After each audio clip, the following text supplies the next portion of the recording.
딸 셋을 모두 데려가겠소. 하나라도 빠지면 빚 한 값은 없소.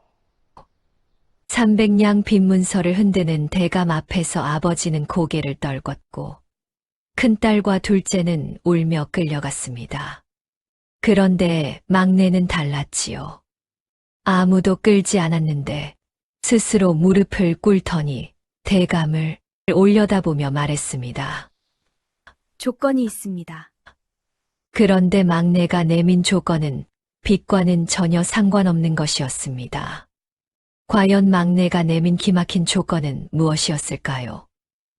오늘도 야단 보따리를 찾아주셔서 감사합니다. 이야기가 지속될 수 있게 구독과 좋아요로 응원 부탁드립니다. 그럼 보따리 속 옛날 이야기 지금 바로 시작합니다. 옛날 옛적 경상도 안동고을에 강생원이라는 사람이 살았습니다. 한때는 고을 아전으로 꽤나 알아주던 집안이었지요. 논밭도 있었고 기와집에서 종도 부리던 시절이 있었습니다. 그러나 지금 강생원의 집은 바람만 불어도 흔들리는 새 칸짜리 초가였습니다. 마당에는 감나무 한 그루가 서 있었는데 겨울이라 잎 하나 없이 앙상한 가지만 하늘을 찌르고 있었지요. 강생원은 방 안에 웅크리고 앉아 있었습니다. 그의 눈은 흐릿했습니다. 반쯤 먼 눈이었지요. 손은 쉴 새 없이 떨렸고 입술은 바짝 말라 있었습니다. 아버지, 밥 좀 드세요. 막내딸 연희가 들어와 상을 놓았습니다. 그런데 이게 무슨 밥상입니까? 잡곡간 호배, 시래기 몇 줄기가 전부였지요. 연희는 물 빠진 옥색 저고리에 낡은 무명치마를 입고 있었습니다. 맨발에 다른 집신을 끌고 있었지요. 18살이라 하기엔 너무 마르고 작은 체구였습니다. 아버지. 연희가 다시 불렀지만 강생원은 고개를 들지 않았습니다. 내 죄다. 내 죄야. 강생원은 중얼거렸습니다. 연희는 아무 말 없이 숟가락을 아버지 손에 쥐어주었지요. 세상에 어쩌다 이 지경이 되었는지 참으로 기막힌 사연이 있었습니다.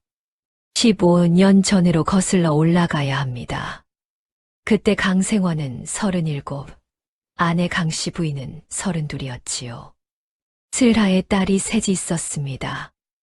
연화가 8, 연심이 5, 막내 연희는 고작 3살이었습니다.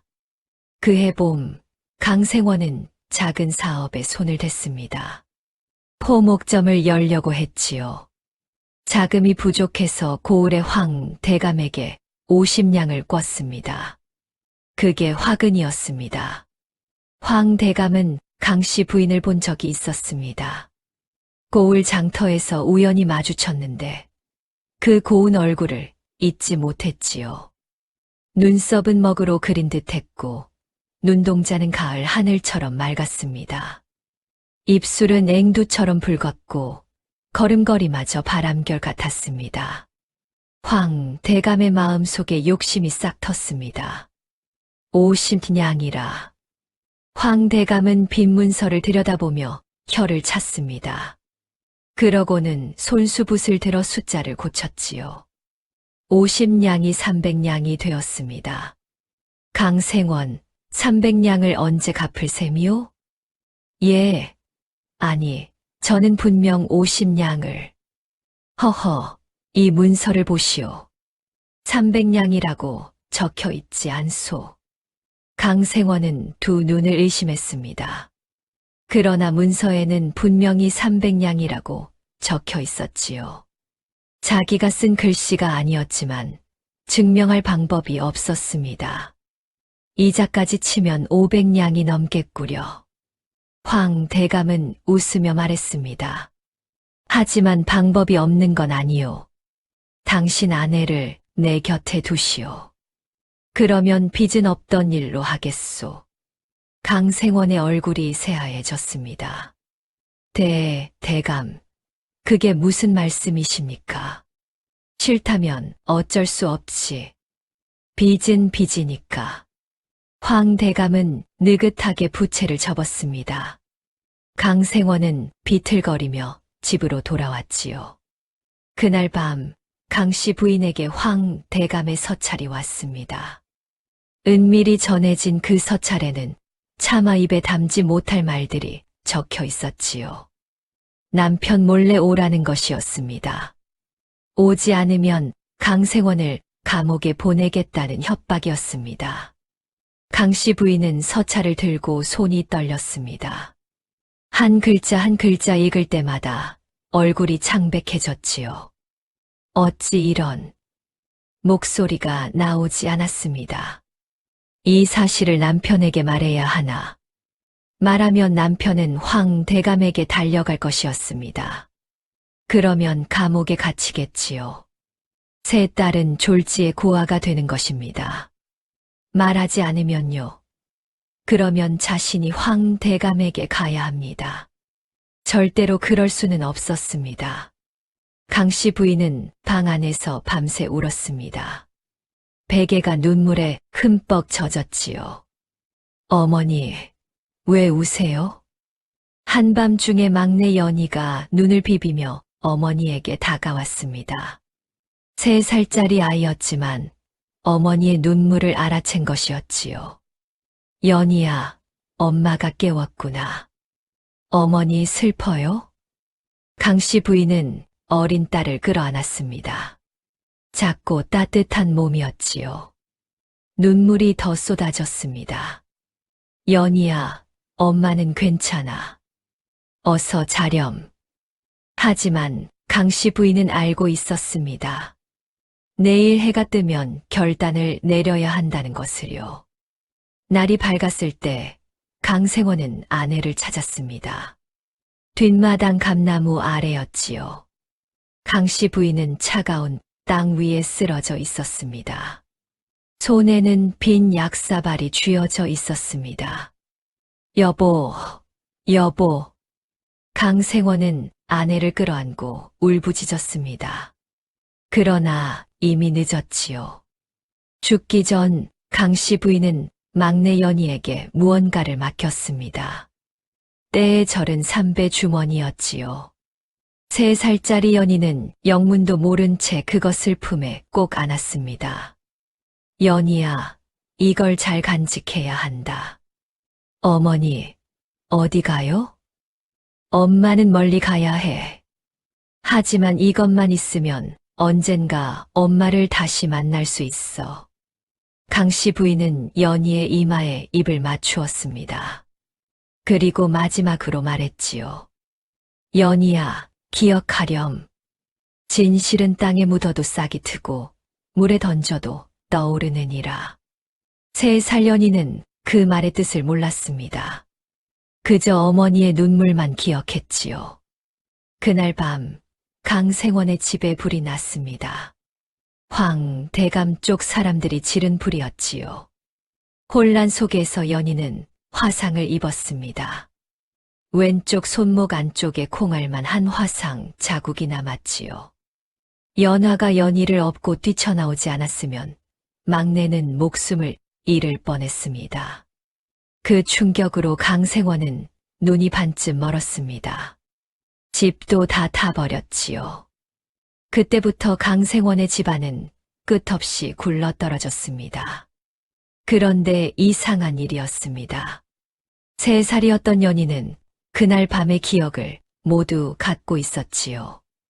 어머니가 말한 것, 삼배 주머니를 준 것, 화재, 그 모든 것을요. 연희는 자라면서 삼배 주머니를 열어보았습니다. 8살 때였지요. 안에는 3가지가 들어 있었습니다. 첫째, 진짜 빈 문서. 50냥이라고 적힌 원본이었습니다. 둘째, 황 대감이 어머니에게 보낸 협박 서찰. 차마 눈을 뜨고 읽을 수 없는 더러운 말들이었지요. 셋째, 어머니의 유서였습니다.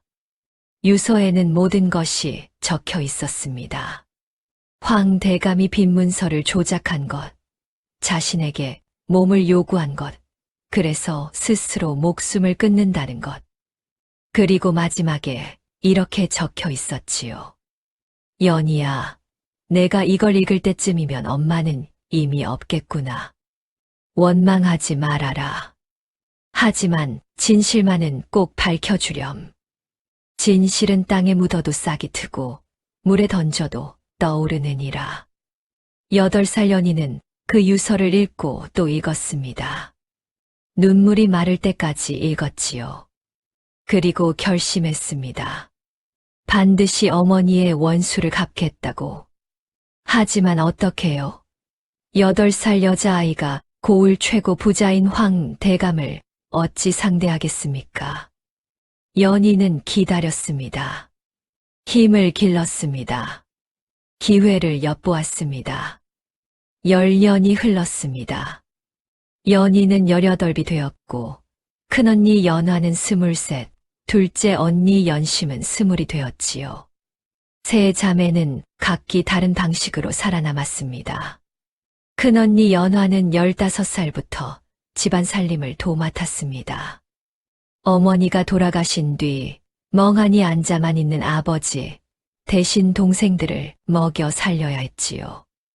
남의 집 빨래를 해주고 삭바느질을 했습니다. 손은 갈라지고 거칠어졌지만 연화는 한 번도 불평하지 않았습니다. 언니, 힘들지 않아? 연심이가 물은 적이 있었습니다. 힘들긴 뭐가 힘들어. 너희만 잘 크면 돼. 연화는 웃으며 대답했지요. 그러나 밤마다 혼자 우는 것을 연희는 알고 있었습니다. 동생들이 잠든 후에야 언니는 마음껏 울 수 있었지요. 둘째 연심은 성격이 소심했습니다. 어머니가 돌아가신 충격을 가장 크게 받은 아이였지요. 5살 때의 일이었으니 기억이 또렷했습니다. 그날 이후로 연심은 늘 고개를 숙이고 다녔습니다. 사람들 눈을 피했고 목소리도 작아졌지요. 연심아, 좀 당당하게 굴어. 연화가 여러 번 말했지만 연심의 습관은 쉽게 고쳐지지 않았습니다. 그리고 막내 연희. 연희는 달랐습니다. 겉으로는 조용하고 눈에 띄지 않았지요. 그러나 속으로는 불꽃이 타고 있었습니다. 삼배 주머니 안의 증거들, 어머니의 유서, 그 모든 것이 연희의 가슴 속에서 심장처럼 뛰었습니다. 연희는 기다렸습니다. 10년을 기다렸습니다. 그리고 드디어 황 대감이 움직였습니다. 황 대감에게는 큰 고민이 있었지요. 나이 50이 되도록 아들이 없었습니다. 정실 부인 민씨 사이에서 딸만 셋을 낳았는데 모두 시집을 갔습니다. 아들을 낳아 대를 이어야 하는데 민씨 부인은 더 이상 아이를 가질 수 없었지요. 씨바지를 드려야겠소. 황 대감이 민씨 부인에게 말했습니다. 민씨 부인의 얼굴이 굳어졌지요. 대감, 그것이. 할 말이 있소. 아니요. 대감 뜻대로 하시지요. 민씨 부인은 고개를 숙였습니다. 30년을 해로한 남편이었지만 그 앞에서는 늘 고개를 숙여야 했지요. 눈가에 깊은 주름이 더 깊어지는 것 같았습니다. 그런데 황대감은 씨바지를 구하면서 이상한 조건을 내걸었습니다. 강생원의 딸들을 데려오너라. 간호가 물었지요. 강생원이라면 그 빚진 자 말씀이십니까? 그래. 딸이 셋이라고 들었다. 모두 데려와. 황대감은 의미심장한 미소를 지었습니다. 15년 전 손에 넣지 못한 강씨 부인. 그 여인은 죽었지만 그 피를 이어받은 딸들이 있었지요. 황대감은 그 사실을 잊지 않고 있었습니다. 그리하여 강생원의 집에 사람이 찾아왔습니다. 그런데 정말로 이것이 연희가 기다리던 그 기회였을까요? 어느 날 아침이었습니다. 쓰러져가는 초가 대문 앞에 가마가 멈추었지요. 강생원 계시오? 거드름 피우는 목소리가 울렸습니다. 황 대감 대간호였지요. 강생원이 비틀거리며 나왔습니다. 흐릿한 눈으로 상대를 알아보고는 얼굴이 창백해졌습니다. 무슨 일이시오? 대감께서 부르신다. 빚 문제로 할 말이 있으시다더라. 강생원의 무릎이 꺾였습니다. 그 빚은 15년 동안 이자가 붙어 1000냥이 넘게 불어 있었지요. 평생 갚을 수 없는 금액이었습니다. 연희는 방 안에서 문틈으로 이 광경을 지켜보았습니다. 심장이 빠르게 뛰었지요. 드디어 왔구나. 연희는 품속의 삼배 주머니를 만졌습니다. 10년을 간직해 온 것이었지요. 황 대감 댁은 고을에서 가장 큰 기와집이었습니다. 소슬대문이 하늘을 찌를 듯 높았고 양옆에는 돌사자상이 서 있었지요. 담장은 끝이 보이지 않을 만큼 길었습니다. 강생원이 사랑채로 안내되었습니다. 황 대감은 대청에 앉아 부채를 붙이고 있었지요. 살찐 체구에 번들거리는 피부, 손가락마다 옥반지가 끼워져 있었습니다. 오랜만이요, 강생원. 황 대감은 느긋하게 웃었습니다. 그동안 잘 지냈소. 강생원은 고개를 숙인 채 대답하지 못했습니다. 황 대감이 손짓했지요. 이리 가까이 오시오. 강생원이 떨리는 다리를 이끌고 앞으로 나아갔습니다. 빚이 얼마나 남았더라? 황 대감이 옆에 있던 간호에게 물었지요. 원금 300냥에 이자를 더하면 1240냥이옵니다. 1240냥이라. 강생원, 그 돈을 갚을 수 있겠소? 강생원의 입술이 파르르 떨렸습니다. 대감. 조금만 시간을 주시면 15년을 기다렸소. 더 기다리라는 말이오? 황 대감의 목소리가 차가워졌습니다. 강생원이 바닥에 머리를 조아렸지요. 제발 한 번만 봐주십시오. 황 대감은 부채를 탁 접었습니다. 그리고 천천히 말했지요. 방법이 없는 건 아니오. 강생원이 고개를 들었습니다. 한 줄기 희망을 본 눈빛이었지요. 무슨 방법이 있습니까? 딸이 셋이 있다고 들었소. 강생원의 얼굴이 굳어졌습니다. 나에게 아들이 없다는 건 알 테지. 씨바지가 필요하오. 대감. 딸 셋을 모두 데려가겠소. 하나라도 빠지면 비탄감은 없소. 강생원의 몸이 돌처럼 굳었습니다. 그제야 황 대감의 진짜 속셈을 알아챈 것이지요. 대감, 그것만은. 싫다면 말고 내일 포조를 보내 재산을 압류하겠소. 물론 재산이랄 것도 없겠지만 그 초가 마저 없어지면 어디서 살겠소. 황 대감은 여유롭게 웃었습니다. 사흘 시간을 주겠소. 딸들을 데리고 오시오. 강생원은 집으로 돌아와 방에 틀어박혔습니다. 세 딸이 아무리 불러도 대답이 없었지요. 아버지, 무슨 일 있어요? 연화가 문 앞에서 물었습니다. 안에서 흐느끼는 소리만 들렸지요. 언니, 아버지가 이상해. 연심이 불안한 눈으로 말했습니다. 연희는 조용히 문 앞에 서 있었지요. 다음 날 아침 강생원이 방에서 나왔습니다. 하룻밤 사이에 10년은 늙은 얼굴이었습니다. 떨리는 손으로 세 딸을 방으로 불렀지요. 할 말이 있다. 세 자매가 아버지 앞에 앉았습니다. 황 대감이. 강생원은 말을 잇지 못했습니다. 목이 메었지요. 아버지, 천천히 말씀하세요. 연화가 아버지의 손을 잡았습니다. 황, 대감이 너희 셋을 원한다. 씨바지로. 방 안에 침묵이 내려앉았습니다. 연화의 얼굴이 새하얘졌고 연심은 입을 틀어막았지요. 연희만 아무 표정 없이 아버지를 바라보았습니다. 아버지, 그게 무슨 빚을 갚을 길이 없다.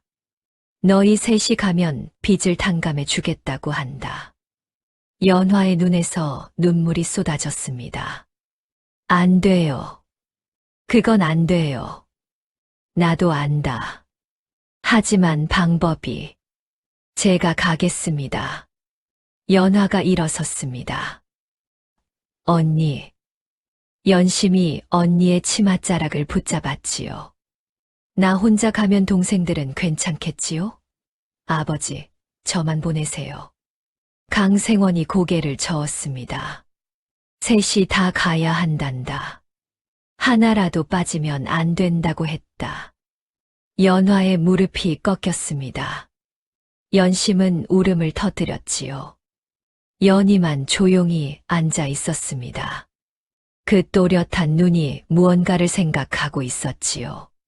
사흘 후 황대감 대 간호들이 왔습니다.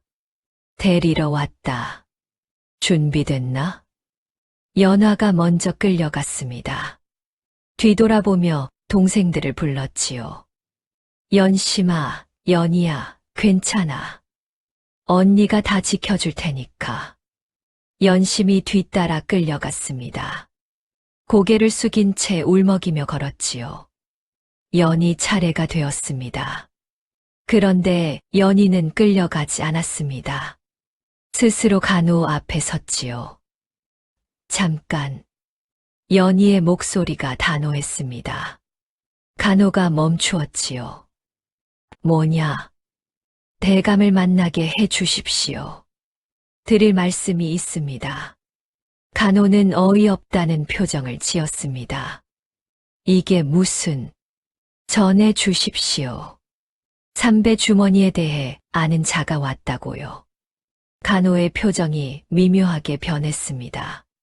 황 대감에게 달려가더니 무언가를 전했지요. 잠시 후 돌아왔습니다. 들어와라. 대감께서 보시겠다. 연희는 당당히 걸어 들어갔습니다. 맨발에 다른 집신, 물 빠진 저고리를 입은 18 처녀였지요. 그러나 눈빛만은 똑바로 앞을 향하고 있었습니다. 황 대감이 대청에서 연희를 내려다보았습니다. 내년이 무슨 말을 하겠다는 것이냐? 연희가 무릎을 꿇었습니다. 그리고 고개를 들어 황 대감을 올려다보았지요. 조건이 있습니다. 저를 씨바지로 들이시되 2가지 조건을 들어주시면 순순히 따르겠습니다. 황 대감이 피식 웃었습니다. 건방진 것. 내까짓게 조건을 달아? 들어보시지요. 손해보실 일은 아닙니다. 연희의 목소리는 떨리지 않았습니다. 황 대감은 흥미를 느꼈지요. 말해보거라. 첫째, 제 언니들을 저와 같은 처소에 두어 주십시오. 그건 원래 그럴 작정이었다. 둘째, 매달 한 번 아버지를 만나게 해 주십시오. 황 대감은 턱을 쓸었습니다. 그것뿐이냐? 예. 왜 그런 조건을 다느냐? 도망이라도 칠 셈이냐? 도망치지 않겠습니다. 빚을 갚을 때까지 이곳에 있겠습니다. 연희의 눈이 황 대감을 똑바로 쳐다보았습니다. 황 대감은 그 눈빛에서 무언가를 읽었지요. 하지만 무엇인지는 알지 못했습니다. 좋다. 허락하마. 황 대감은 손을 내저었습니다. 데려가거라. 연희가 끌려나가는 순간 대청 안쪽에서 누군가 그녀를 지켜보고 있었습니다. 민씨 부인이었지요. 얇은 입술을 꾹 다문 채 날카로운 눈으로 연희를 바라보았습니다. 그런데 이상한 일이었습니다. 민씨 부인의 눈가가 미세하게 떨렸지요. 마치 무언가를 알아챈 것처럼. 세 자매가 배치된 곳은 본체에서 떨어진 별채였습니다. 작은 건물에 방이 3칸 있었지요. 연화, 연심, 연희가 각각 한 방씩 배정받았습니다. 언니. 연희가 연화의 방으로 들어갔습니다. 연희야. 연화가 동생을 끌어안았지요. 눈물이 쏟아졌습니다. 미안해. 언니가 너희를 지키지 못해서. 아니에요, 언니. 언니 잘못이 아니에요. 연심도 방으로 왔습니다. 세 자매가 서로 껴안고 울었지요. 한참을 그렇게 있다가 연희가 천천히 입을 열었습니다. 언니들, 할 말이 있어요. 연화와 연심이 연희를 바라보았습니다. 우리가 여기 온 건 빚 때문만이 아니에요. 무슨 소리야?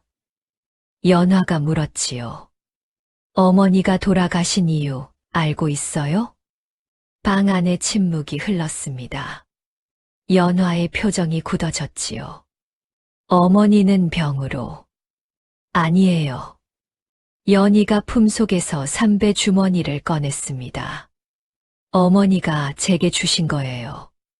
어머니가 돌아가시기 전날 밤에. 그게 뭔데? 안에 진실이 들어있어요.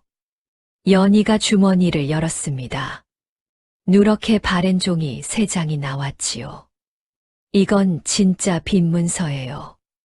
50냥이라고 적혀 있어요. 300냥이 아니라. 연화가 문서를 집어들었습니다. 손이 떨렸지요. 이건 황대감이 어머니에게 보낸 서찰이에요.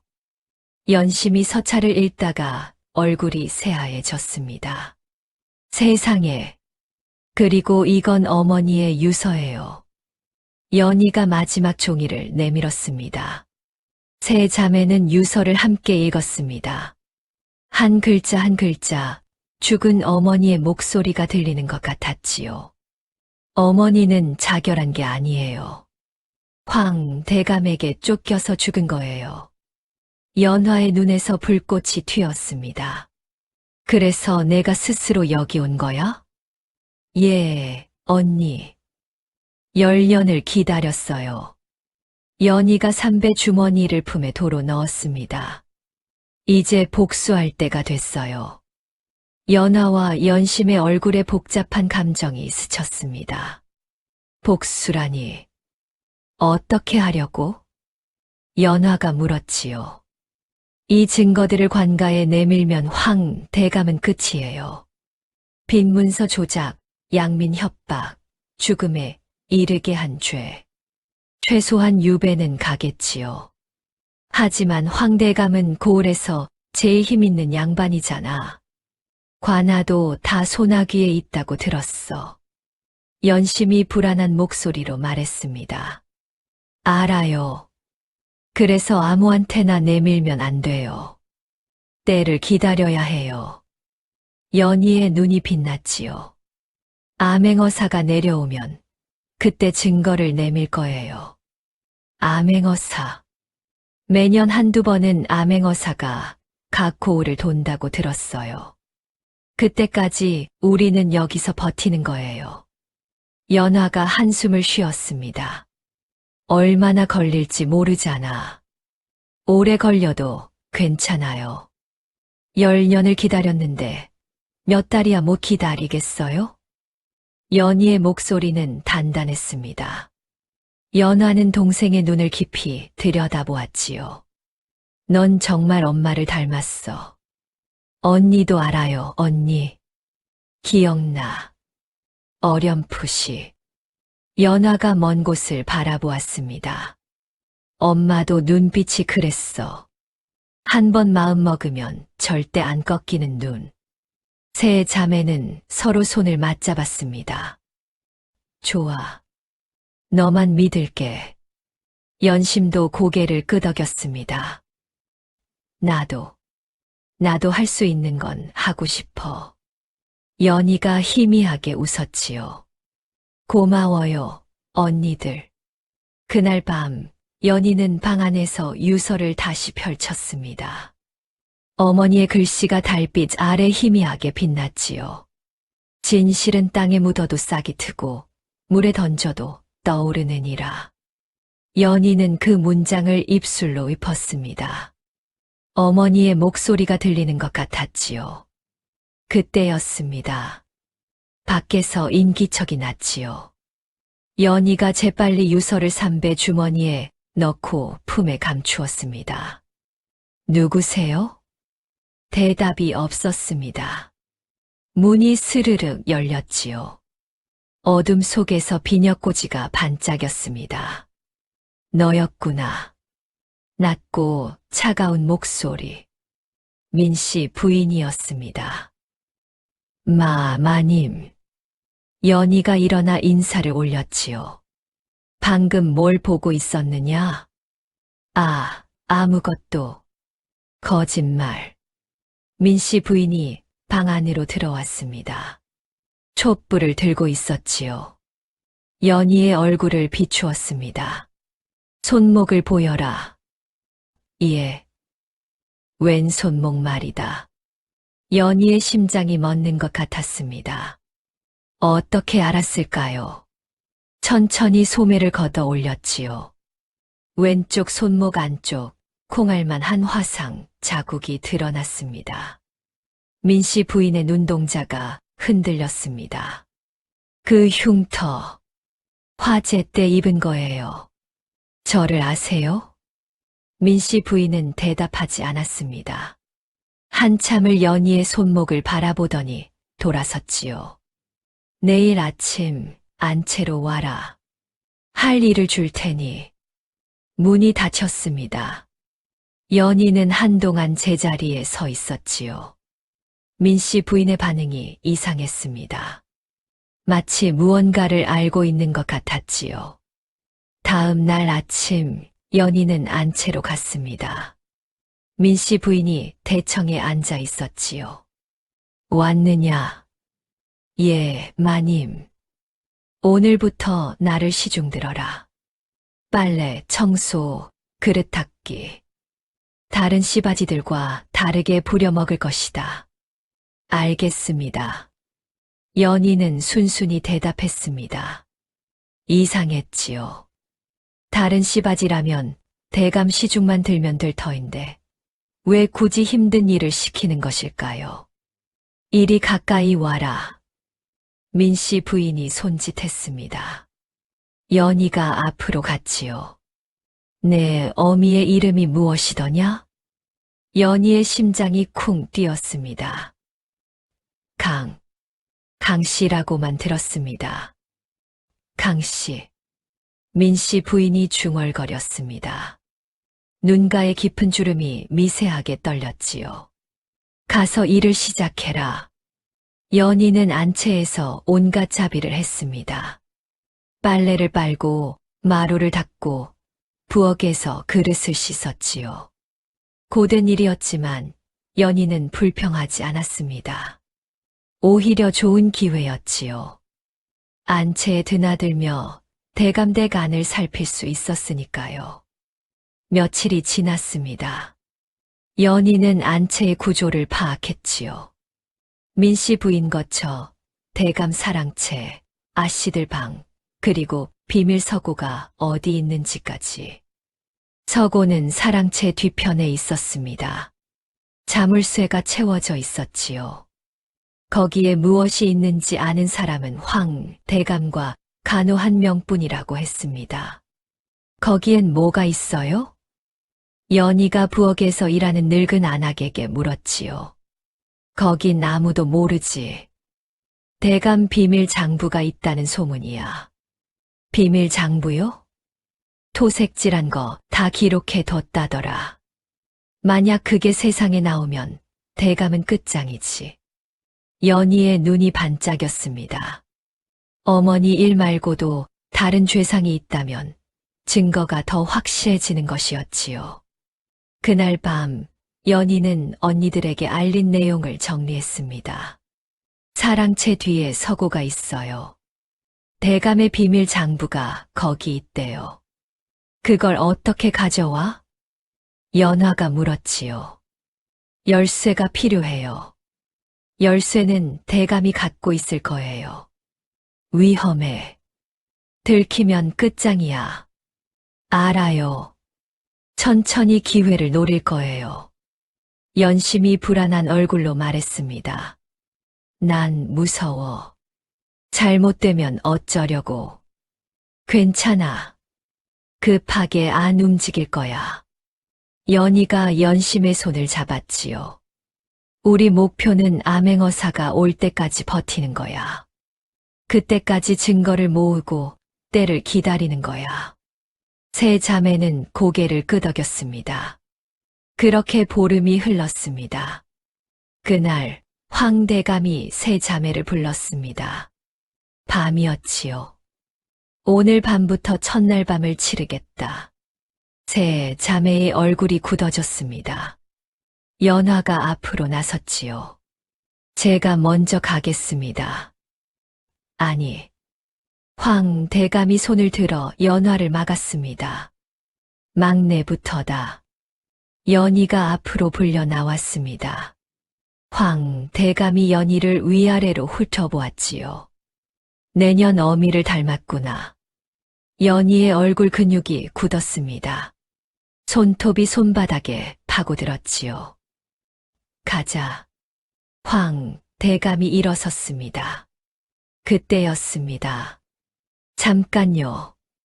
연희가 말했지요. 황대감이 멈추었습니다. 뭐냐? 오늘 밤 하나 부탁드려도 될까요? 황대감이 피식 웃었습니다. 부탁, 감히 내까지 것이? 한 잔 술을 마시고 싶습니다. 두려움을 달래려고요. 술. 황대감은 흥미로운 표정을 지었지요. 좋다. 따라와라. 황대감은 연희를 데리고 사랑채로 갔습니다. 탁자에 술상이 차려졌지요. 황대감이 술을 따랐습니다. 마셔라. 연희가 술잔을 들었습니다. 한 모금 마셨지요. 독한 술이 목을 탔습니다. 대감께서도 한 잔 드세요. 연희가 술병을 들어 황대감의 잔에 술을 따랐습니다. 황대감은 거리낌 없이 마셨지요. 내년 담이 크구나. 두려운 건 사실이에요. 하지만 피할 수 없는 일이니까요. 연희의 눈이 황대감을 바라보았습니다. 또렷하고 단단한 눈이었지요.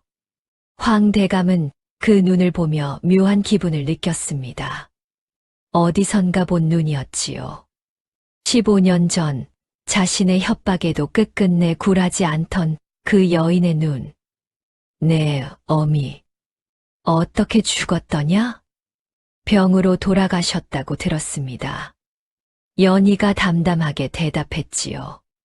그래, 병이지. 병. 황대감이 낮게 웃었습니다. 연희의 손이 떨렸지만 애써 참았지요. 술이 오고 갔습니다. 황대감은 점점 취했습니다. 얼굴이 붉어졌지요. 내년 이리 와라. 황대감이 손을 뻗었습니다. 그 순간 밖에서 급한 발소리가 들렸습니다. 대감, 급보입니다. 문이 벌컥 열렸습니다. 간호가 헐레벌떡 뛰어들었지요. 무슨 일이냐? 암행어사. 암행어사가 내일 이 고을에 들어온다고 합니다. 황대감의 얼굴이 굳어졌습니다. 뭐라고? 연희의 심장이 쿵쾅거렸습니다. 암행어사라니.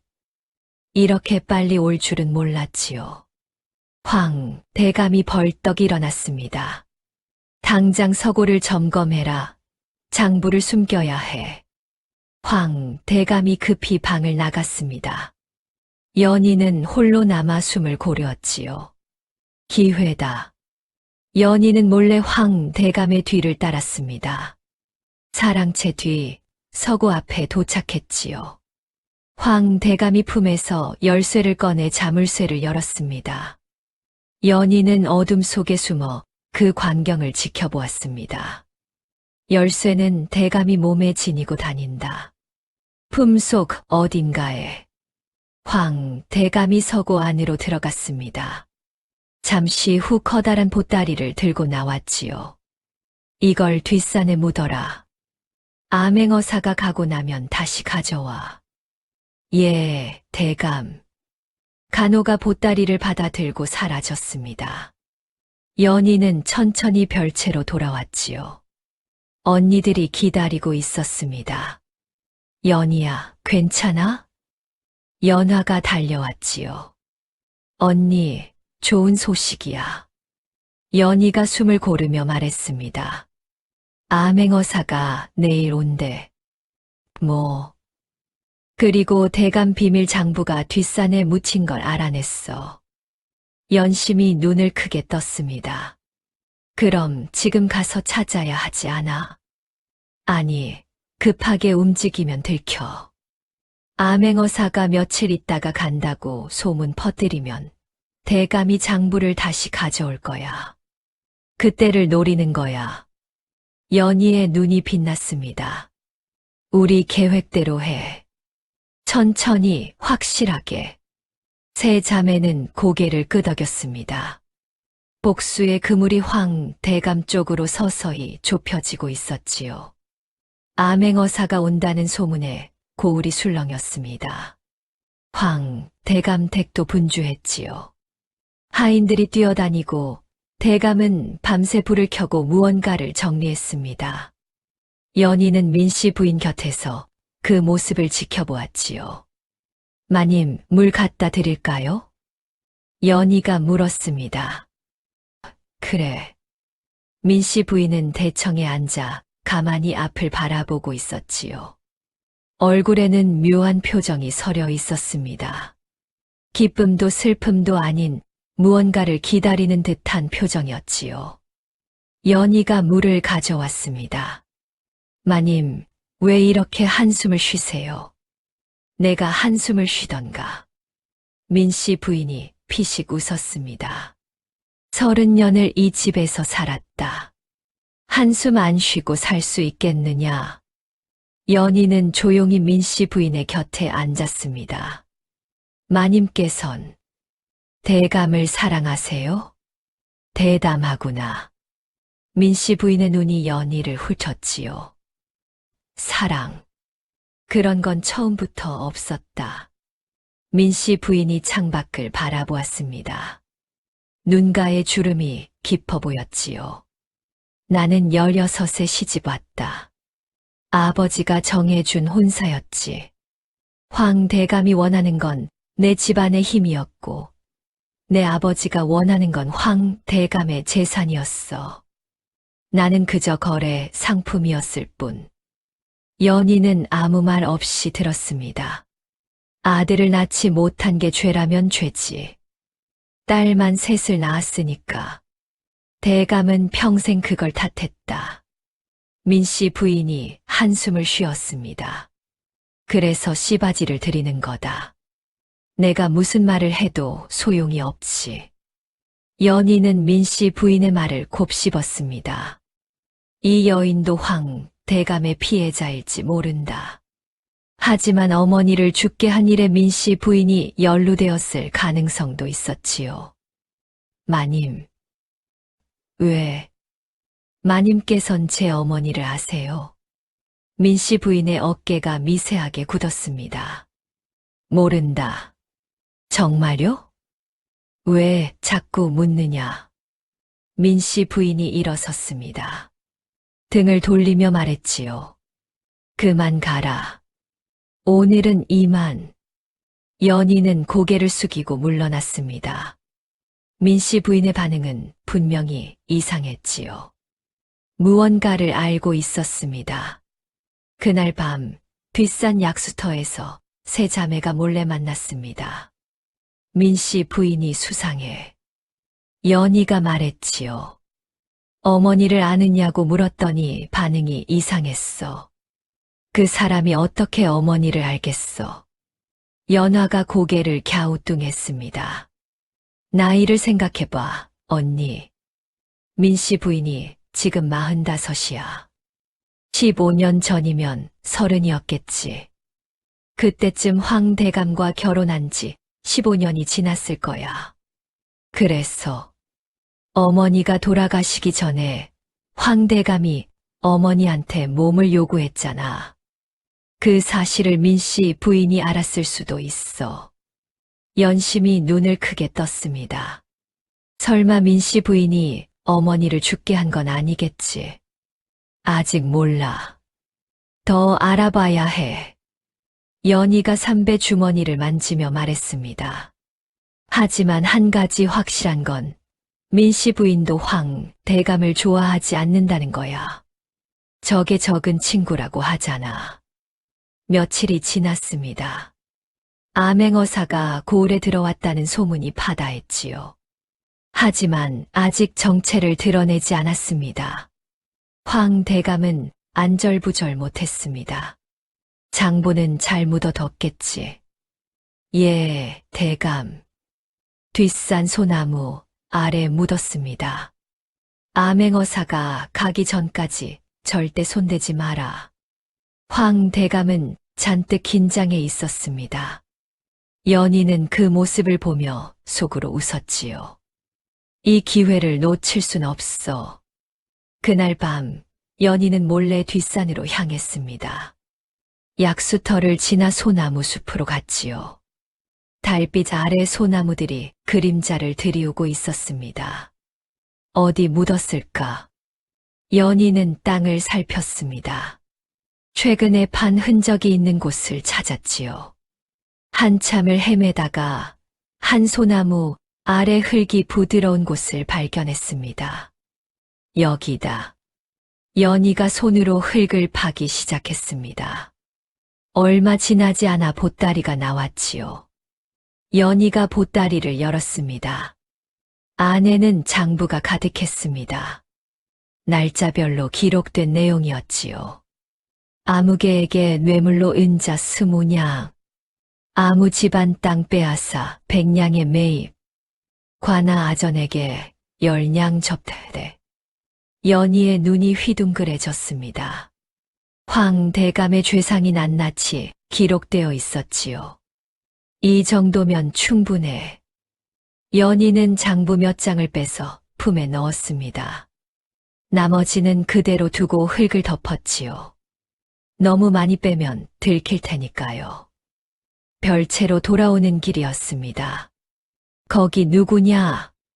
칠흑 같은 어둠 속에서 목소리가 들렸습니다. 연희의 심장이 쿵 내려앉았지요. 대답 안 하면 소리 지른다. 연희가 급히 숨었습니다. 숨을 죽이고 지켜보았지요. 횃불이 다가왔습니다. 간호였습니다. 이상하네. 분명히 인기척이 있었는데 간호가 두리번거리다가 지나갔습니다. 연희는 한참을 숨어 있다가 간신히 별채로 돌아왔지요. 연희야. 연화가 달려왔습니다. 어디 갔었어? 걱정했잖아. 언니 증거를 구했어. 연희가 품에서 장부를 꺼냈습니다. 이게 뭐야? 황 대감의 비밀 장부야. 뇌물, 토색질, 땅 빼앗은 기록이 다 있어. 연화의 눈이 커졌습니다. 세상에, 이걸 어머니 유서랑 같이 암행어사한테 내밀면 끝이야. 연심이 장부를 읽다가 말했습니다. 여기 강씨 부인이라고 적힌 게 있어. 뭐? 연희가 장부를 빼앗았습니다. 손으로 짚어가며 읽었지요. 을미년 3월 20일 강생원 대 강씨에게 서찰 보냄. 응하지 않으면 강생원 옥에 넣겠다 협박. 을미년 3월 23일 강씨 자결. 화재로 위장. 연희의 손이 떨렸습니다. 눈물이 차올랐지요. 화재로 위장. 그러니까 그날 불도 대감이 지른 거야. 연화가 연희를 끌어안았습니다. 알았어. 이제 증거가 충분해. 연희는 눈물을 닦았습니다. 아직 아니야. 암행어사가 아직 정체를 안 드러냈어. 정체를 드러내기 전에 먼저 나서면 황 대감이 손을 쓸 수 있어. 그럼 어떻게 해? 기다려. 암행어사가 출두하는 그날 단번에 증거를 내미는 거야. 세 자매는 고개를 끄덕였습니다. 그런데 계획대로 되지 않았습니다. 다음 날 아침 민씨 부인이 연희를 불렀습니다. 어젯밤 어디 갔더냐? 연희의 얼굴이 굳어졌습니다. 별채에 있었습니다. 마님. 거짓말. 민씨 부인의 목소리가 차가웠지요. 뒷산에서 인기척이 있었다고 간호가 보고했다. 내가 뒷산에 간 거냐? 아, 아닙니다. 내 앞에서 거짓말을 하는 게냐? 민씨 부인이 일어섰습니다. 연희에게 다가왔지요. 품에 뭘 넣었느냐? 연희의 얼굴이 새하얘졌습니다. 아, 아무것도. 내놔라. 민씨 부인이 손을 내밀었습니다. 연희는 한 발 물러섰지요. 마님, 이건 내놓으라고 했다. 민씨 부인의 목소리가 날카로웠습니다. 연희는 선택의 여지가 없었지요. 천천히 품에서 장부와 삼배 주머니를 꺼냈습니다. 민씨 부인이 장부를 집어들었습니다. 한 장 한 장 읽어갔지요. 표정이 점점 굳어졌습니다. 이것이 대감의 장부로구나. 민씨 부인이 중얼거렸습니다. 그리고 삼배 주머니를 열었지요. 빈 문서, 협박 서찰, 유서가 나왔습니다. 민씨 부인의 손이 떨리기 시작했습니다. 이건 제 어머니의 유품입니다. 연희가 단호하게 말했습니다. 어머니가 돌아가시기 전에 제게 주셨어요. 진실을 밝혀달라고. 민씨 부인이 유서를 읽었습니다. 한 글자 한 글자 천천히. 읽고 나서 민씨 부인은 오래도록 아무 말도 하지 않았습니다. 그리고 입을 열었지요. 나도 알고 있었다. 연희가 숨을 멈추었습니다. 뭐라고요? 15년 전 내 어머니 일. 나도 알고 있었다. 연희의 가슴이 철렁 내려앉았습니다. 마님이 알고 계셨다고요? 그래. 민씨 부인이 창밖을 바라보았습니다.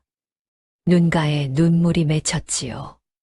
그날 밤 대감이 내 어머니에게 보낸 서찰을 나도 보았다.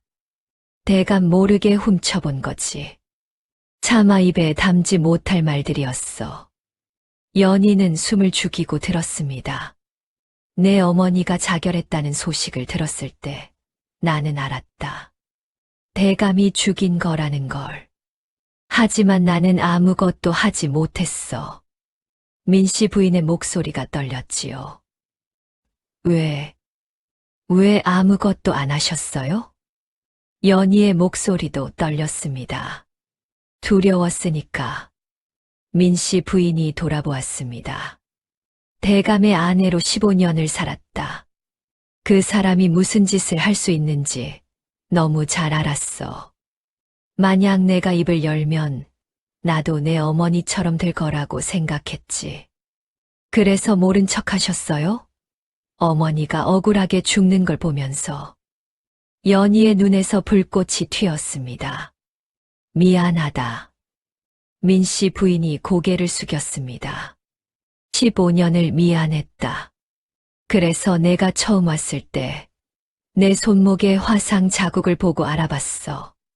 제 손목을요? 그날 화재에서 살아남은 아이가 있다는 건 알았지. 왼손목에 화상을 입었다는 것도. 내가 그 아이구나 싶었어. 연희는 아무 말도 할 수 없었습니다. 분노와 슬픔이 뒤엉켜 올라왔지요. 그래서 나를 안채로 불렀던 거예요? 지켜보고 싶었어. 내가 무슨 생각을 하고 있는지. 민씨 부인이 장부와 유서를 연희에게 돌려주었습니다. 이제 알았다. 내가 여기 온 이유를. 연희는 품에 증거들을 넣으며 물었습니다. 마님은 저를 고발하실 건가요? 민씨 부인이 길게 한숨을 쉬었습니다. 아니. 왜요? 대감의 아내잖아요. 그래, 아내지. 하지만 사랑한 적은 없었어. 그리고 민씨 부인이 창밖을 바라보았습니다. 15년 동안의 죄책감을 씻을 기회인지도 모르지. 연희는 민씨 부인의 얼굴을 바라보았습니다. 거기에는 진심이 담겨 있었지요. 마님, 저를 도와주실 수 있어요? 뭘 원하느냐? 암행어사가 출두하는 날, 마님께서 증인으로 서주세요. 대감이 어머니에게 무슨 짓을 했는지 아시잖아요. 민씨 부인은 오래 침묵했습니다. 그리고 천천히 고개를 끄덕였지요. 좋다. 하마. 연희의 눈에 물기가 맺혔습니다. 감사합니다, 마님. 고맙다고 하기엔 이르다. 대감이 쉽게 무너질 사람이 아니야. 조심해야 해. 민씨 부인이 연희의 손을 잡았습니다. 암행어사가 출두하는 날까지 아무도 눈치채지 못하게 해라. 특히 내 언니들.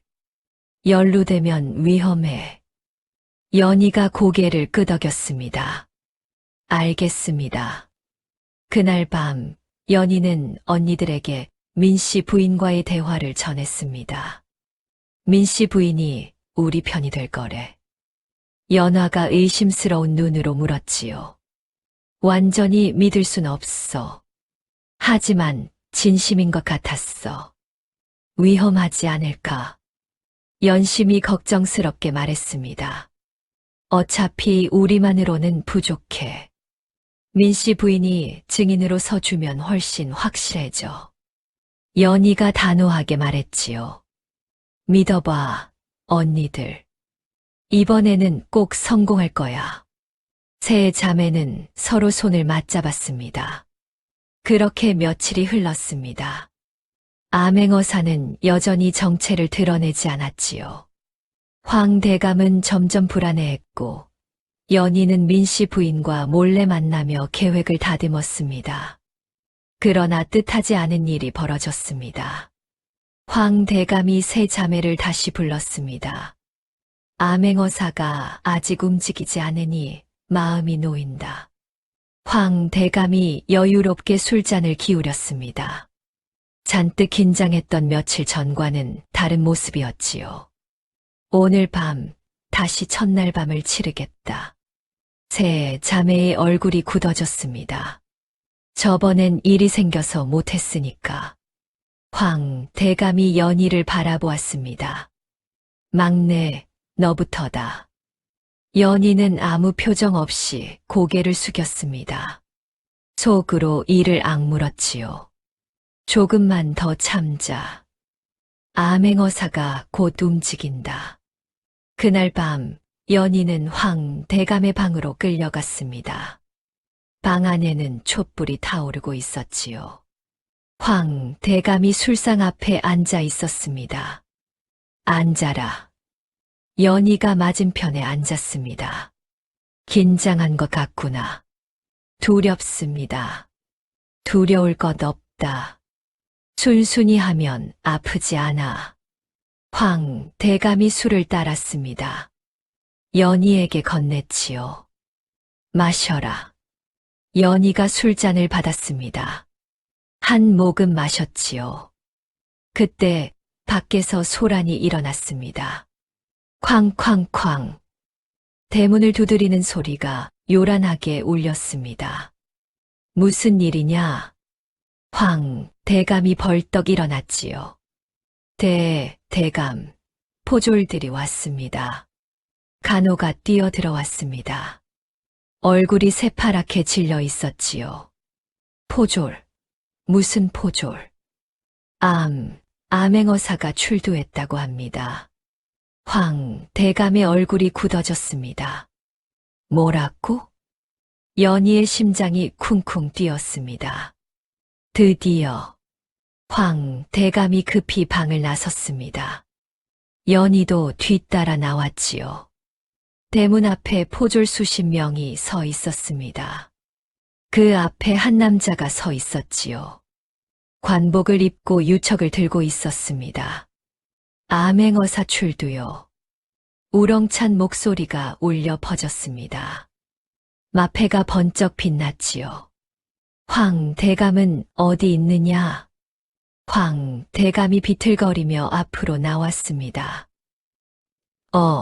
어사또, 내 죄를 알겠느냐? 암행어사가 호통쳤지요.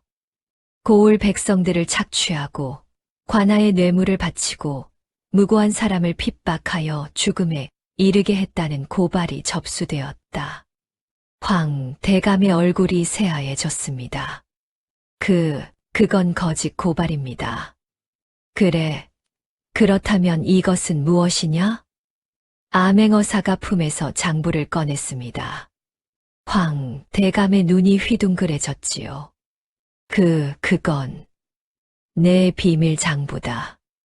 내 죄상이 낱낱이 기록되어 있더구나. 연희는 놀랐습니다.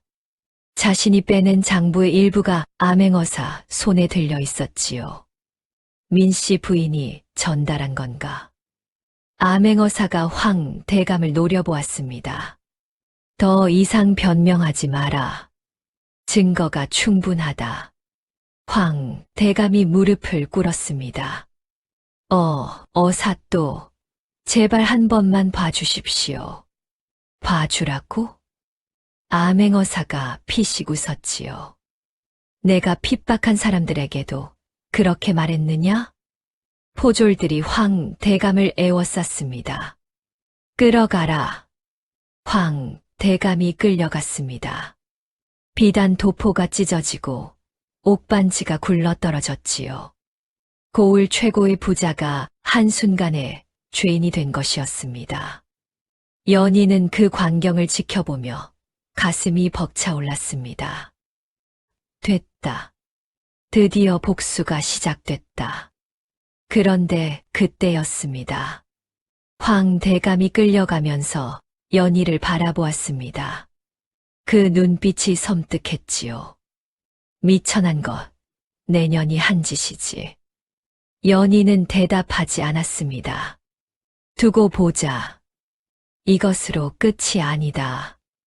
황 대감이 소리쳤습니다. 내 삼촌이 한양에 있다. 이조판서 황 대감 말이다. 너희는 모두 끝장이야.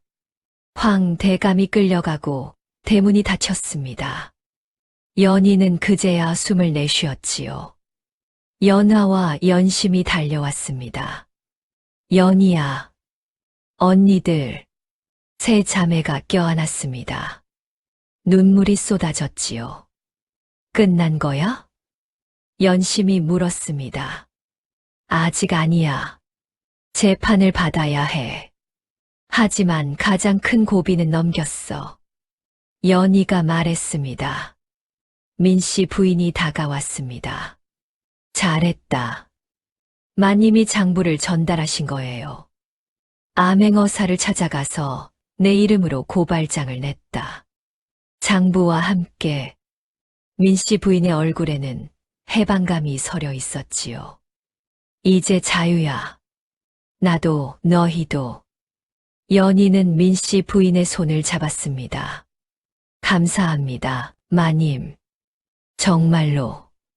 그날 밤 세 자매는 별채에서 오랜만에 편안히 잠들었습니다. 다음 날 아침 관아에서 사람이 왔습니다. 재판의 증인으로 서야 한다. 따라오너라. 세 자매와 민씨 부인이 관아로 갔습니다. 관아 마당에는 많은 사람들이 모여 있었지요. 황 대감은 포승줄에 묶인 채 무릎을 꿇고 있었습니다. 어제의 위세는 온데간데 없었습니다. 암행어사가 당상에 앉았습니다. 황 대감의 죄상을 심리하겠다. 재판이 시작되었지요. 먼저 장부에 기록된 뇌물과 토색질 죄가 심리되었습니다. 피해자들이 증인으로 나와 황 대감의 횡포를 증언했지요. 저 자가 제 땅을 빼앗아 갔습니다. 저는 빚 때문에 아들을 종으로 팔아야 했습니다. 백성들의 원성이 높았습니다. 황 대감은 고개를 숙인 채 아무 말도 하지 못했지요. 그리고 마지막으로 연희가 증인석에 섰습니다. 내 이름이 무엇이냐? 연희라고 합니다. 무슨 증언을 하겠느냐? 연희가 품에서 삼배 주머니를 꺼냈습니다. 15년 전 제 어머니가 황 대감에게 핍박을 받아 돌아가셨습니다. 관아가 술렁였지요. 여기 증거가 있습니다.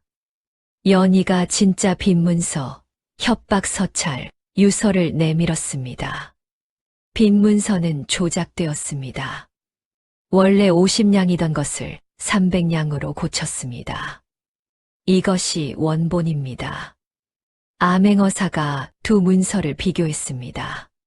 필체가 다르구나. 300냥은 분명 위조다. 그리고 이것은 황 대감이 제 어머니에게 보낸 협박 서찰입니다. 암행어사가 서찰을 읽었습니다. 표정이 굳어졌지요. 이런 더러운 짓을. 마지막으로 이것은 어머니의 유서입니다. 어머니는 황 대감의 협박을 견디지 못하고 스스로 목숨을 끊으셨습니다. 연희의 눈에서 눈물이 흘러내렸습니다.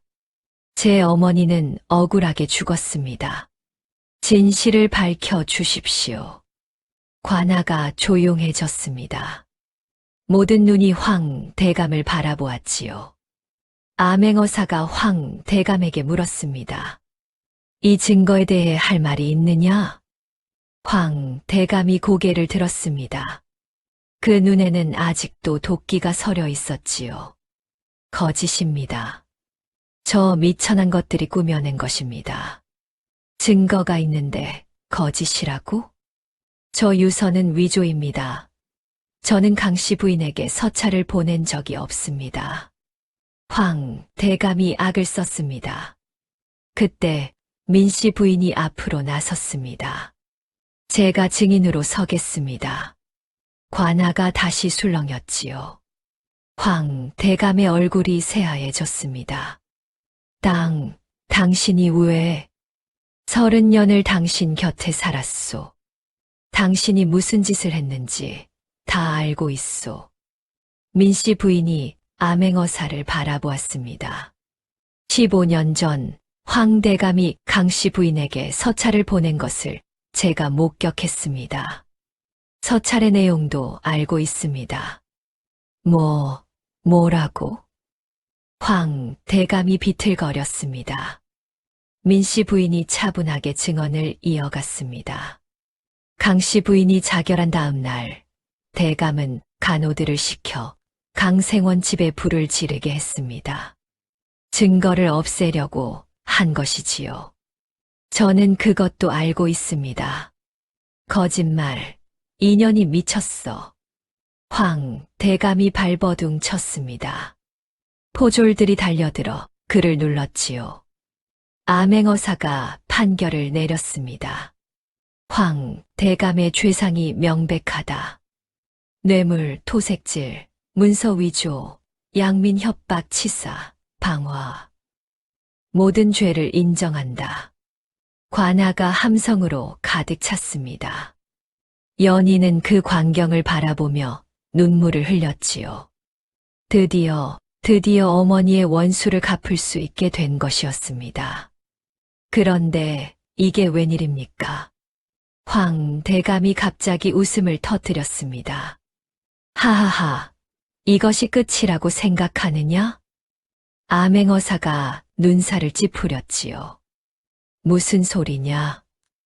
내 삼촌은 이조판서 황대감이다. 한양의 소식이 닿으면 너희 모두 목이 달아날 것이야.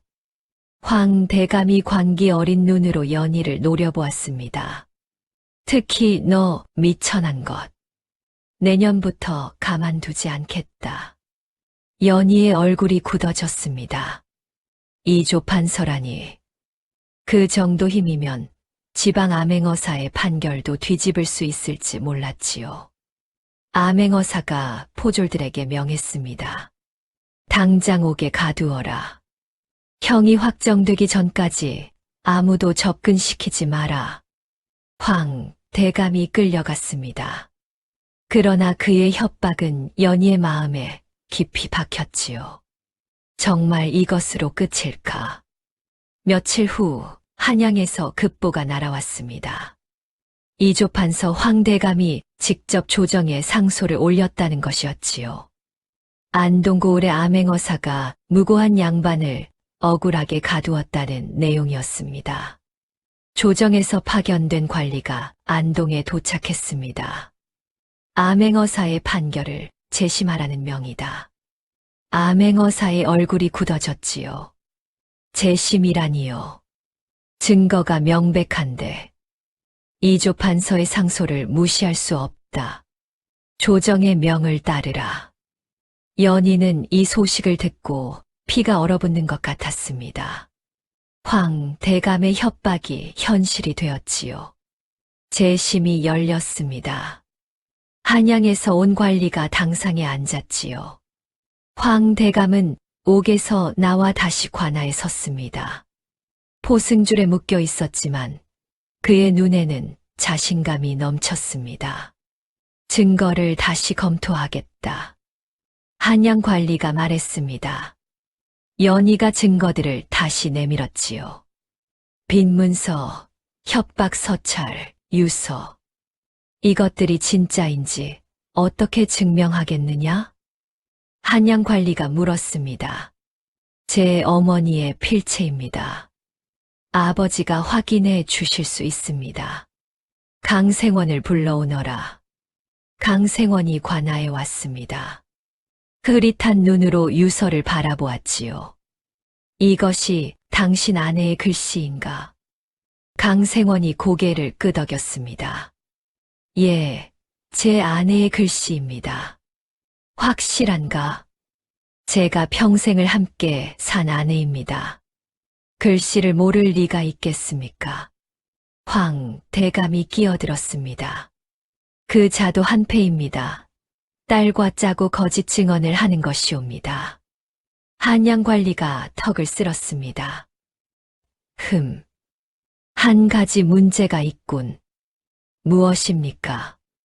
연희가 물었지요. 이 서찰이 황 대감의 글씨라는 증거가 없다.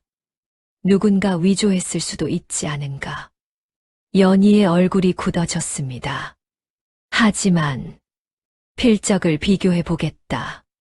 황 대감, 무언가 써보시오. 황 대감이 붓을 들어 글씨를 썼습니다. 한양 관리가 협박 서찰과 비교했지요. 비슷하긴 하지만 확실히 같다고 하기 어렵군. 황 대감이 능글맞게 웃었습니다. 보셨습니까? 저는 그런 서찰을 쓴 적이 없습니다. 연희의 손이 떨렸습니다. 거짓말입니다. 분명히 황 대감이 쓴 것입니다. 증거가 없지 않은가? 한양 관리가 차갑게 말했습니다. 민씨 부인이 앞으로 나섰습니다. 제가 그 서찰을 직접 보았습니다. 황 대감이 쓰는 걸 목격했습니다. 당신은 황 대감의 아내가 아닌가? 남편을 고발하다니 어찌 그 증언을 믿겠는가? 한양 관리가 코웃음 쳤지요. 부부 사이가 틀어져서 복수하려는 것 아닌가?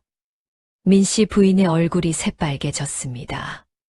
저는 진실만을 말하고 있습니다. 증거가 부족하다. 필적이 확실히 일치하지 않는 이상 이 서찰은 위조의 가능성을 배제할 수 없다. 황 대감이 승리의 미소를 지었습니다. 사또 보십시오. 저는 억울합니다. 미천한 것들이 저를 모함한 것입니다. 연희의 심장이 철렁 내려앉았습니다. 설마 이대로 황 대감이 풀려나는 것은 아니겠지요. 그때 황 대감이 연희를 노려보았습니다. 저 년을 무고죄로 다스려 주십시오. 양반을 모함한 죄를 물어야 합니다. 한양관리가 연희를 바라보았습니다. 황 대감의 말도 일리가 있군. 연희의 무릎이 꺾였습니다. 아닙니다. 저는 진실만을 말했습니다. 증거가 부족해. 내가 이 서찰을 위조했을 가능성을 배제할 수 없다. 연화가 앞으로 뛰쳐나왔습니다. 제 동생은 위조 같은 거 할 줄 모릅니다. 글도 겨우 읽는 수준이에요. 그래. 한양관리가 연희를 내려다보았습니다. 그를 잘 모르면서 어떻게 이 증거들을 가지고 있었느냐? 어머니가 남기신 것입니다. 15년 전 일을 지금 꺼내다니 뭔가 수상하군. 황 대감이 끼어들었습니다. 분명히 누군가가 사주한 것입니다. 민씨, 당신이 사주한 거지. 무슨 소리요? 민씨 부인이 소리쳤지요. 당신은 평생 나를 미워하지 않았소. 아들을 낳지 못한다고 핍박하지 않았소. 이건 복수요, 복수. 황 대감이 악을 썼습니다. 한양관리가 손을 들어 조용히 시켰습니다. 일단 결론을 내리겠다. 관아가 조용해졌지요. 황 대감의 뇌물과 토색질 죄는 장부가 증거이므로 유죄로 인정한다. 하지만 강씨 부인의 죽음에 대해서는 증거가 불충분하다. 협박 서찰의 필적이 확실히 일치하지 않는다. 연희의 눈앞이 캄캄해졌습니다. 따라서 강씨 부인 관련 죄목은 무죄로 한다. 황 대감이 환호했습니다. 감사합니다. 감사합니다. 연희가 바닥에 쓰러졌지요. 연화와 연심이 달려왔습니다. 연희야, 이럴 수가. 연희의 눈에서 눈물이 쏟아졌습니다. 15년을 기다렸는데 증거를 모으고 위험을 무릅쓰고 여기까지 왔는데 어머니의 원수를 갚지 못한 것이었습니다. 황 대감이 연희 앞에 다가왔습니다. 어떠냐, 미천한 것. 황 대감이 낮게 속삭였지요. 감히 나를 건드리려 하다니. 두고 보자. 내년이 얼마나 비참하게 되는지. 연희는 고개를 들지 못했습니다. 황 대감은 뇌물과 토색질 죄로 유배형을 선고받았습니다. 하지만 핵심 죄목인 강씨 부인 관련 건은 무죄였지요. 거기에 이조 판서의 힘으로 유배 기간도 대폭 줄어들었습니다. 1년 유배 후 복권이라. 황 대감이 만족스러운 표정을 지었습니다. 기다려라. 돌아오면 가만두지 않겠다. 황 대감이 끌려가면서 연희를 노려보았지요. 세 자매는 관아에서 나왔습니다. 어떻게 해? 연심이 울먹였습니다. 1년 후에 돌아오면 우리를. 침착해, 연심아. 연화가 연심을 다독였지요. 하지만 연화의 표정도 어두웠습니다. 연희는 아무 말도 하지 않았습니다. 멍하니 하늘만 바라보았지요. 그날 밤 별채에서 세 자매가 모였습니다. 다른 방법을 찾아야 해. 연화가 말했습니다. 뭐가 있어? 증거가 안 먹혔는데. 연심이 힘없이 대답했지요. 필적이 문제야. 황 대감 필적이 확실히 맞다는 걸 증명해야 해. 연희가 천천히 입을 열었습니다. 그래. 그게 핵심이야. 어떻게 증명하는데? 15년 전에 황 대감이 쓴 다른 문서가 있으면 돼. 그때의 필체와 서찰을 비교하면 연화가 고개를 끄덕였습니다. 그런 문서를 어디서 찾아? 연희가 생각에 잠겼습니다. 서고, 황 대감 서고에 옛날 문서들이 있을 거야. 15년 전의 것도. 하지만 황 대감이 유배 가면 그 집은 그때 문이 열렸습니다. 민씨 부인이 서 있었지요. 내가 도와주마. 마님. 민씨 부인이 방으로 들어왔습니다. 황 대감이 유배 가도 집은 내 것이다. 서고도 내가 열 수 있어. 연희의 눈이 빛났습니다. 마님, 그렇다면 내일 서고를 열겠다. 15년 전 문서를 찾아보자. 연희가 민씨 부인의 손을 잡았습니다. 감사합니다. 고마워하긴 일러. 찾을 수 있을지는 모르니까. 민씨 부인이 쓸쓸히 웃었습니다. 다음 날 아침 민씨 부인이 서고 열쇠를 들고 왔습니다. 서고 문이 열렸습니다. 안에는 수많은 문서들이 쌓여 있었지요. 15년 전 문서를 찾아야 해. 을미년 서류를. 세 자매와 민씨 부인이 문서를 뒤졌습니다. 먼지가 풀풀 날렸지요. 한참을 뒤진 끝에 연희가 외쳤습니다. 찾았어. 을미년이라고 적힌 서류 묶음이었습니다. 연희가 서류를 펼쳤지요. 그 안에 황 대감이 직접 쓴 서찰들이 있었습니다. 이거야. 이 필체랑 어머니에게 보낸 서찰을 비교하면 연희가 두 문서를 나란히 놓았습니다.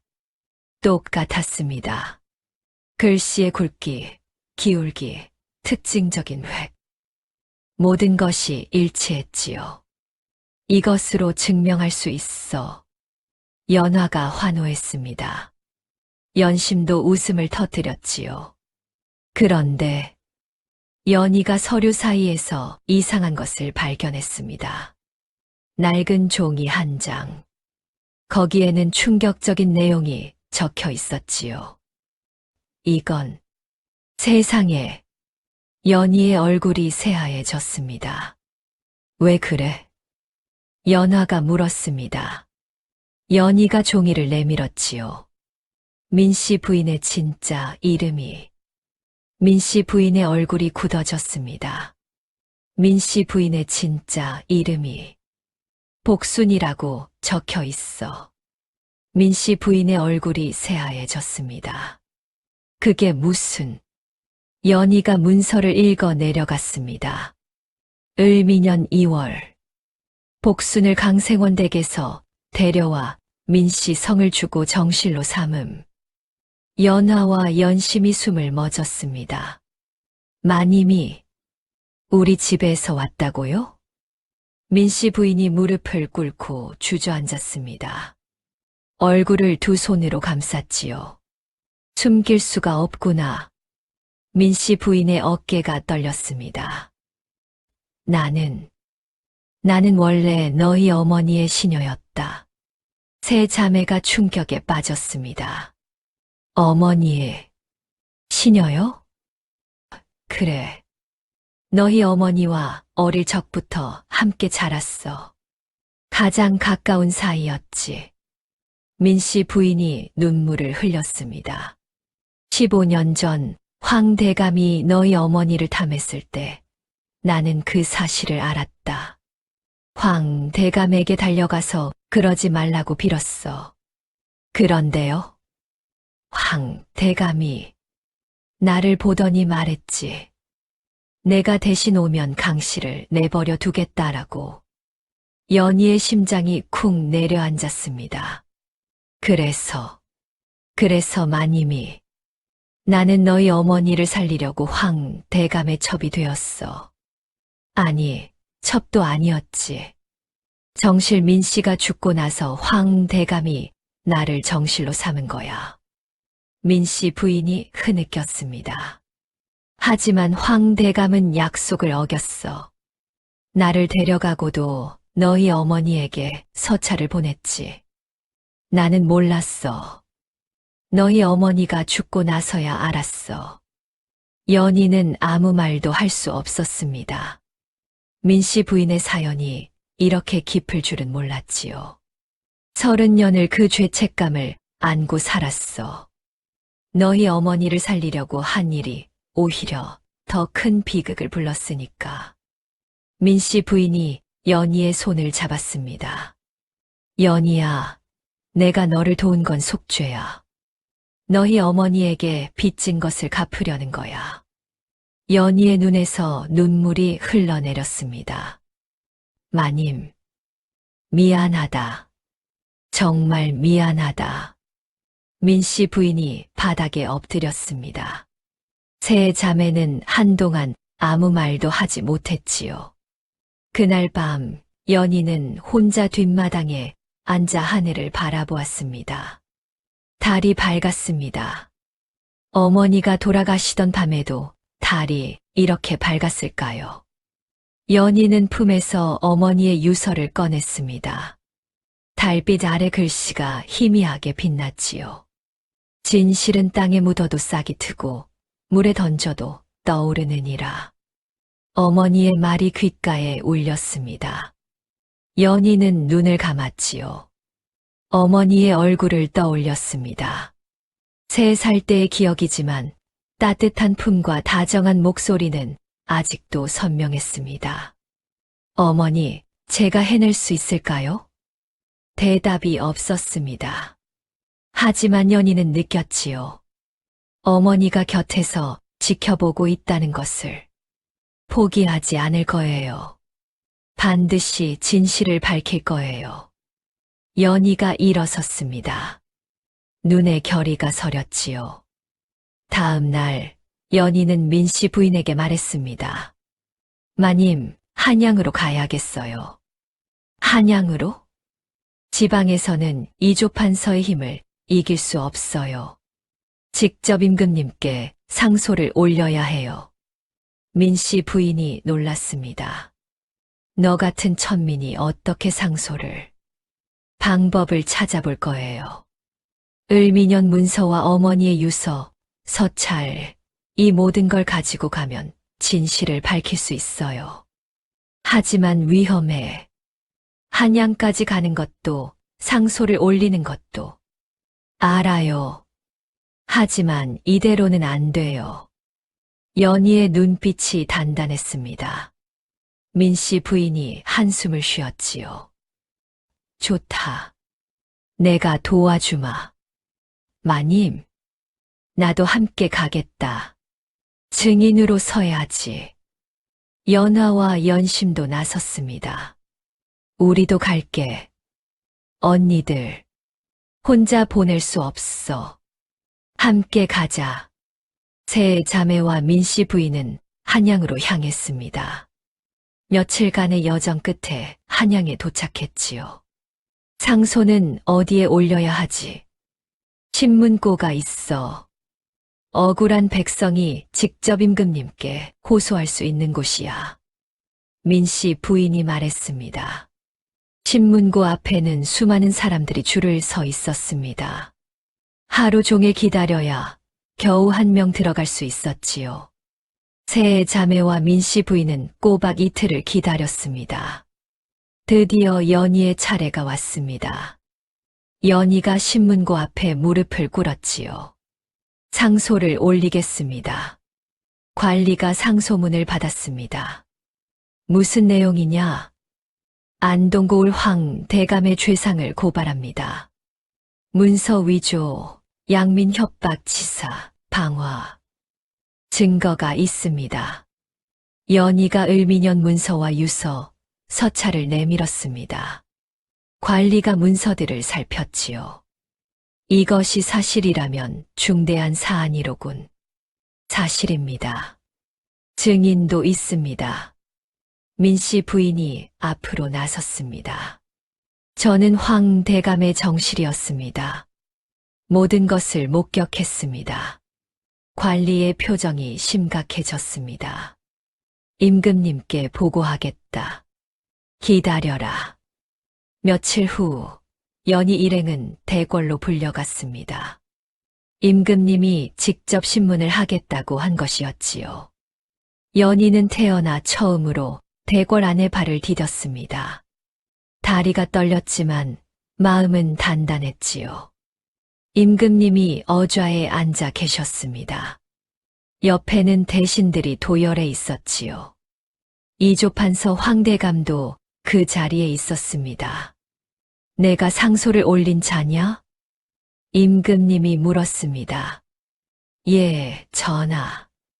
연희가 엎드려 대답했지요. 황대감의 죄상을 고발한다고 했는데 증거가 있느냐? 있사옵니다. 연희가 증거들을 올렸습니다. 내관이 받아서 임금님께 전했지요. 임금님이 문서들을 살폈습니다. 한 장 한 장 천천히 을미년 문서와 협박 서찰의 필적을 비교하셨지요. 필체가 일치하는구나. 전하, 이조판서 황대감이 앞으로 나섰습니다. 이것은 모함이옵니다.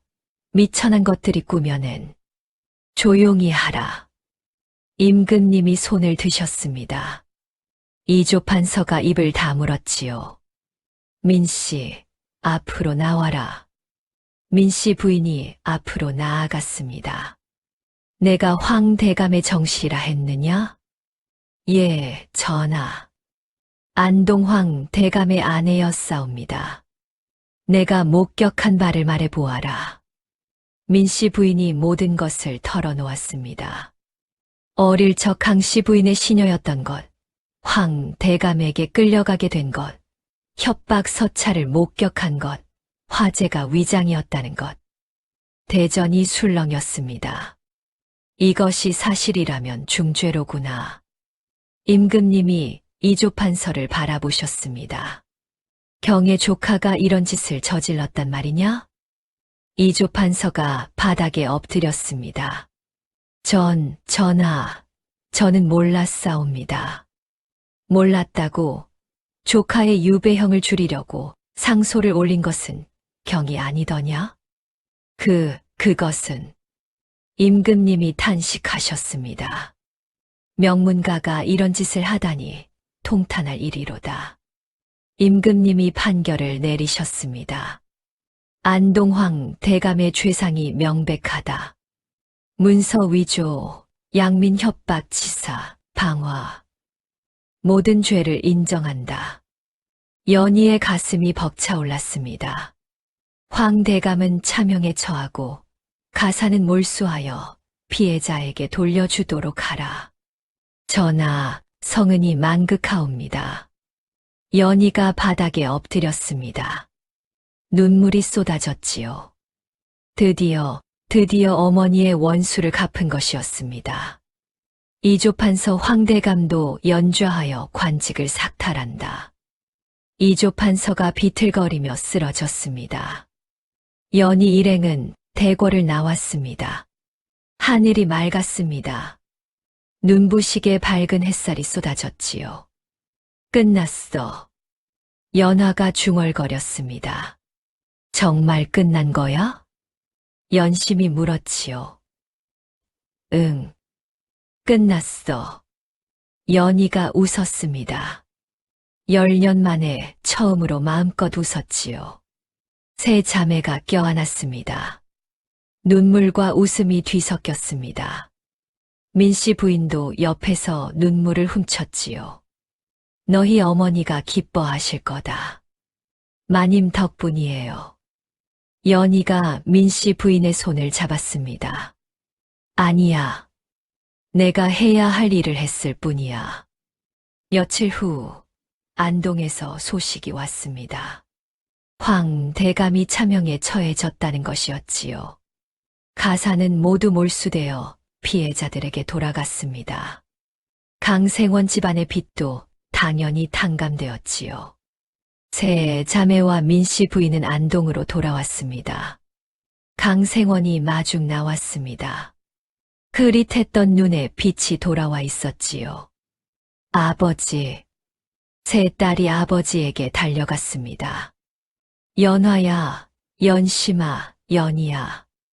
강생원이 딸들을 끌어안고 울었습니다. 미안하다.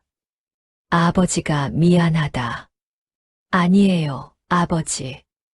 다 끝났어요. 연희가 아버지의 손을 잡았습니다. 어머니, 원수를 갚았어요. 강생원의 눈에서 눈물이 쏟아졌습니다. 너희 어머니가 기뻐하겠구나. 몇 달이 지났습니다. 강생원의 집은 새로 지어졌습니다.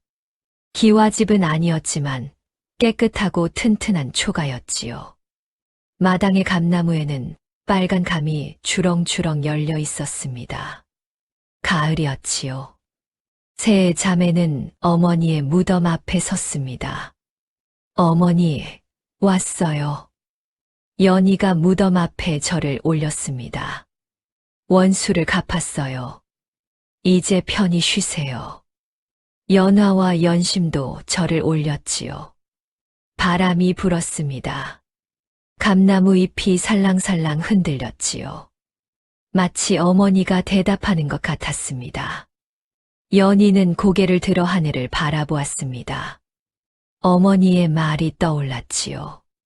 진실은 땅에 묻어도 싹이 트고 물에 던져도 떠오르느니라. 연희가 미소 지었습니다. 어머니 말씀이 맞았어요. 민씨 부인도 무덤 앞에 섰습니다. 무릎을 꿇고 절을 올렸지요. 언니, 미안해. 이제야 왔어. 민씨 부인의 눈에서 눈물이 흘러내렸습니다. 언니 덕분에 내가 살았어. 평생 잊지 않을게. 연희가 민씨 부인의 손을 잡았습니다. 마님은 이제 어디로 가실 거예요? 나도 여기 있으려고 해. 너희 곁에. 정말요? 갈 곳도 없고 너희가 내 유일한 가족이니까. 연희가 환하게 웃었습니다. 환영해요, 마님. 아니, 이모. 민씨 부인의 눈이 휘둥그레졌지요. 이모. 어머니의 시녀였으면 이모나 다름없잖아요. 민씨 부인이 웃음을 터뜨렸습니다. 30년 만에 처음으로 마음껏 웃었지요. 강생원도 무덤 앞에 섰습니다. 여보, 딸들이 당신 원수를 갚았소. 이제 편히 쉬시오. 강생원이 절을 올렸습니다. 가족 모두가 무덤 앞에 서 있었습니다. 바람이 다시 불었지요. 감나무에서 빨간 감 하나가 떨어졌습니다. 통통 굴러서 연희의 발 앞에 멈추었지요. 연희가 감을 주워 들었습니다. 어머니가 주신 거야. 세 자매가 웃었습니다. 세상에 참으로 기막힌 이야기였지요. 세 자매는 아버지의 빚 때문에 씨바지로 팔려갔지만 그것은 끝이 아니라 시작이었습니다. 막내 연희가 10년을 기다린 복수가 마침내 이루어진 것이었지요. 진실은 땅에 묻어도 싹이 트고 물에 던져도 떠오릅니다. 아무리 감추려 해도 언젠가는 드러나게 되어 있지요. 그러니 우리 모두 진실되게 살아야 하지 않겠습니까? 다음 영상을 빠르게 만나보시려면 좋아요와 구독을 눌러주세요. 지금 화면에 나오는 더 재미있는 영상들도 함께 해주세요. 그럼 모두 행복한 하루 보내세요.